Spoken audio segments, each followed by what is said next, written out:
Adventurers, Millie here, continuing with our new series giving you the best itineraries around the world. Now this week we're going to zoom in on Colombia, the Gapper favourite of 2022, and we can only see it getting better and better. So lots of calls come in, how to script it, how to navigate it, which direction do you go in, It's so simple, okay? There's a perfect circular route. You can do clockwise or anti-clockwise. It really doesn't matter. I'm going to take you anti-clockwise. Okay, so you're going to land in Bogota. Super easy to get to. Iberia flight takes you via Spain to there, or you come via the States. Easy peasy. You want 2 or 3 nights in Bogota just to find your feet, get over the jet lag.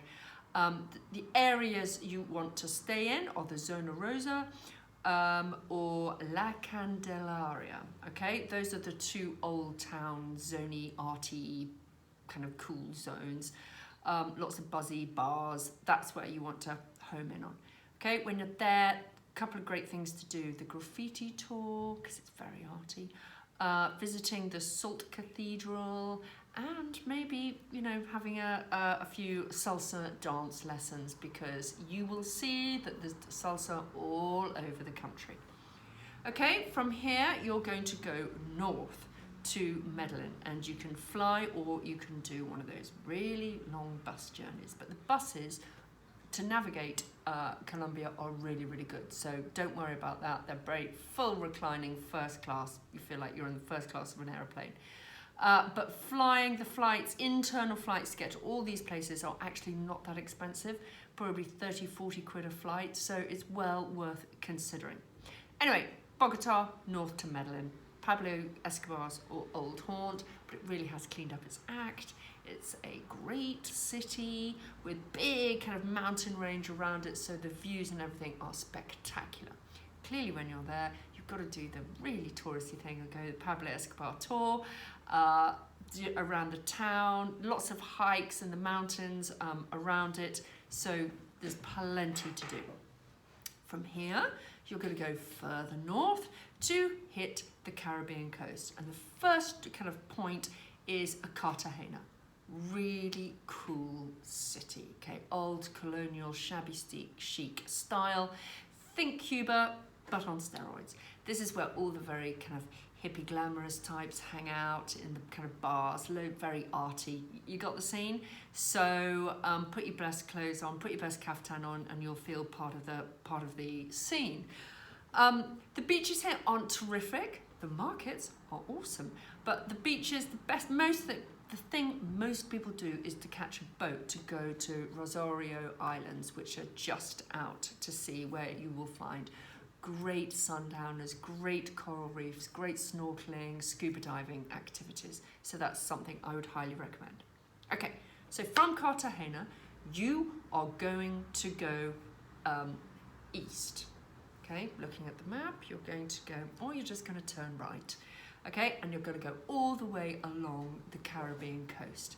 And you just want to hop on a bus and go straight to Santa Marta. That's about a 6-hour bus ride. Okay, Santa Marta is a smaller version of Cartagena. Some people like it, some people don't, but it's a really good base. From here, just stay there. From there, you can explore Tayrona National Park. You could go from there up to Minca, which is a very cool backpacking place up the river. Lots of jungle, yoga, hikes, tours, that type of thing.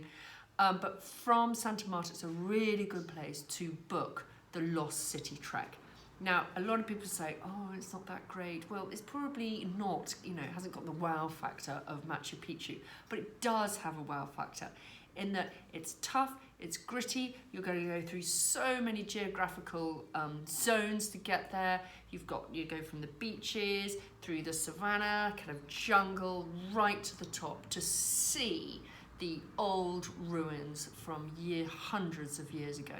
So it is spectacular, but also it's gritty.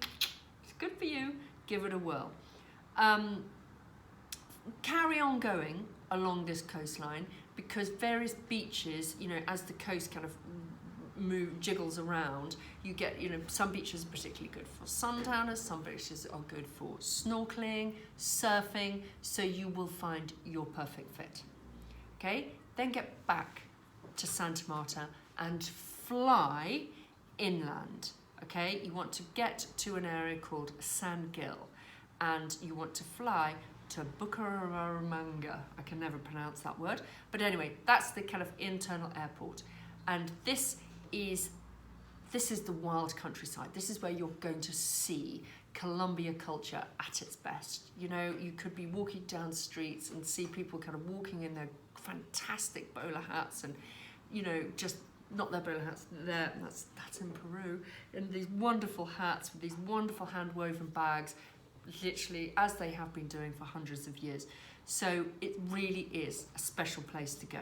Here you've got the paragliding, whitewater rafting, caving, canyoning. You've got more adventures you can shake a stick at, but it's worth doing. Okay? And then from San Gil, it's another kind of 24-hour bus ride back to Bogota, or you fly. Up to you.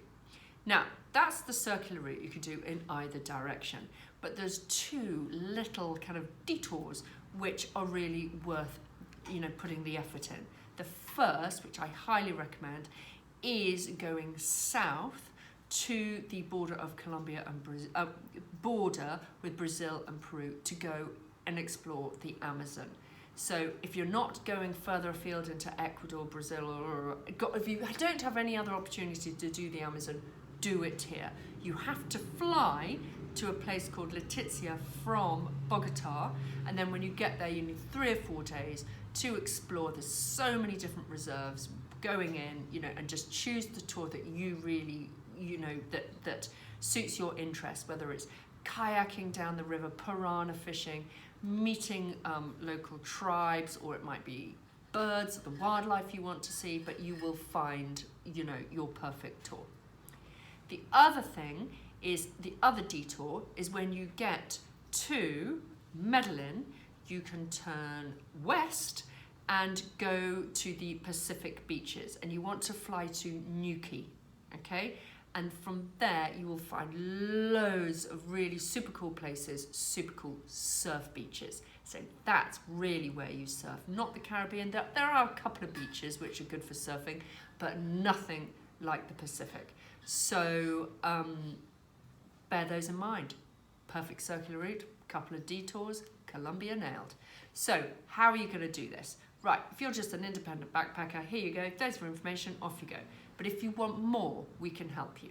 Okay, if you want more information about the buses, about places to stay, flights, insurance, and all that, just join Leap VIP. It costs 150 quid for a year, and we will spill the beans and give you all that information and guide you to and around Colombia.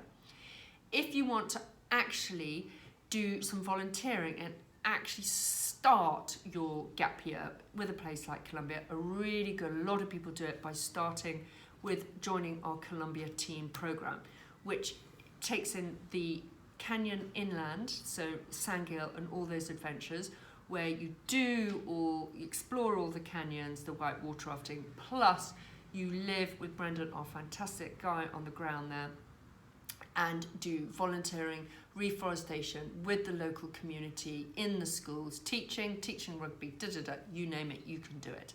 And then the last 10 days you head north to go to the coast to do a little bit of chilling on the Caribbean and brace yourself for the Lost City trek. So it's a really good 4-week adventure, really sets you up, gets you confident, and from that a lot of our Leap teams they never come home, they all make friends, and then they go travelling on, and Colombia is beautifully placed to go travelling on further up north to Central America or south to South America, such as Ecuador, Peru, Bolivia, So the options are fantastic, and we can't recommend Colombia enough. It really is a fab country. So give us a call if you want any more advice. Over and out.